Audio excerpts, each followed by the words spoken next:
En 2010, l'Afrique subsaharienne représentait 50% du déficit mondial d'accès à l'électricité. En 2024, elle en représente 86%. Pas parce que l'Afrique a reculé, mais parce que le reste du monde a avancé et l'Afrique est restée seule. 503 millions de personnes sans électricité. En 2024, ce chiffre vient d'un rapport publié conjointement par 5 des institutions les plus rigoureuses du monde. L'Agence internationale de l'énergie, l'IRENA, la Division statistique des Nations unies, la Banque mondiale et l'Organisation mondiale de la santé. 5 institutions, un seul constat, 5 chiffres pour le comprendre. Décryptons ensemble. Premier chiffre, 86%. C'est la part de l'Afrique subsaharienne dans le déficit mondial d'accès à l'électricité en 2024. En 2010, cette part était de 50%. En 14 ans, elle a presque doublé. Ce chiffre dit quelque chose d'important sur la nature du problème. Ce n'est pas que l'Afrique soit restée au même niveau, des progrès réels ont été faits. C'est que pendant que le reste du monde trouvait des voies pour avancer, l'Afrique est restée dépendante de logiques qui ne lui appartiennent pas. Et on ne peut pas avancer structurellement en restant dépendant. L'écart qui se creuse ici n'est donc pas un écart de moyens, mais c'est un écart de souveraineté de décision. Passons maintenant au deuxième chiffre que ce rapport met en avant.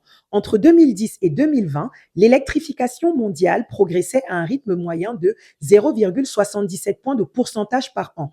Entre 2020 et 2023, ce rythme est tombé à 0,39 points, divisé par 2. Pour atteindre l'accès universel d'ici 2030, il faudrait pourtant progresser de 1,2 points, c'est-à-dire tripler le rythme actuel. Ce que ce chiffre révèle, c'est un ralentissement structurel au moment précis où l'effort devrait s'accélérer. Une partie de l'explication tient bien sûr à la démographie. Quand la population croît plus vite que les infrastructures, l'accès recule mécaniquement en proportion.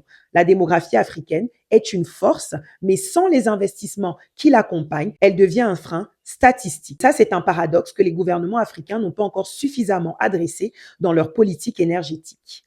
Troisième chiffre maintenant qui a bien sûr retenu mon attention, c'est le chiffre 18. C'est le nombre de pays africains parmi les 20 pays les plus déficitaires en accès à l'électricité dans le monde. Le Nigeria à lui seul compte 86,9 millions de personnes sans électricité.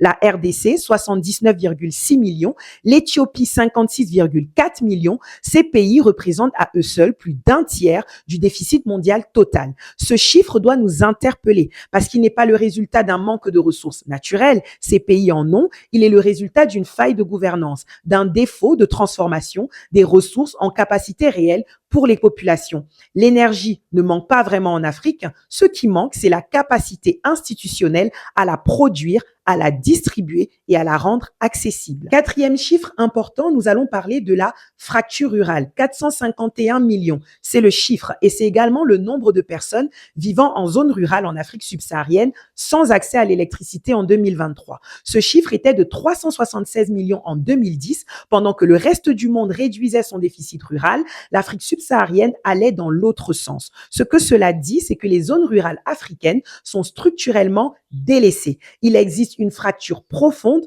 entre les capitales et les périphéries. Et pourtant, le développement de l'Afrique ne pourra pas se faire sans ces zones rurales. Ce sont elles qui concentrent l'essentiel, par exemple, de l'activité agricole du continent, l'activité dont dépend directement la sécurité alimentaire africaine. Développer l'Afrique sans électrifier ces zones rurales, c'est construire une maison sans fondation. Le dernier chiffre qui a retenu mon attention dans ce rapport, c'est par rapport au financement. On parle de moins 31%. C'est la baisse des flux financiers internationaux publics vers le secteur énergétique africain en 2024. Dans le même temps, les institutions qui publient ce rapport et qui appellent elles-mêmes dans ce rapport à l'urgence réduisent les financements qu'elles accordent à l'Afrique pour y répondre. Ce chiffre pose une question de fond que le rapport lui-même formule. L'architecture de financement international telle qu'elle est structurée aujourd'hui est-elle capable de produire les résultats qu'elle annonce dans les sommets? La réponse que les données donnent est non. Et cela renvoie à une réalité que l'Afrique doit intégrer.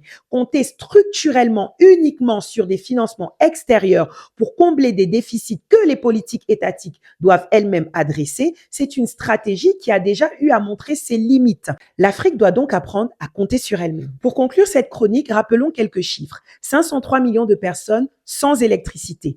Un rythme d'électrification divisé par 2, 18 pays africains sur 20 dans le fond du classement mondial, 451 millions de ruraux délaissés de côté et des financements internationaux qui reculent. Ces 5 chiffres ne décrivent pas une fatalité. Ils décrivent les conséquences d'un ensemble de choix politiques, institutionnels et financiers qui n'ont pas encore été faits. L'énergie est disponible, les technologies aussi. Ce qui reste à construire, c'est la volonté et la souveraineté pour le faire.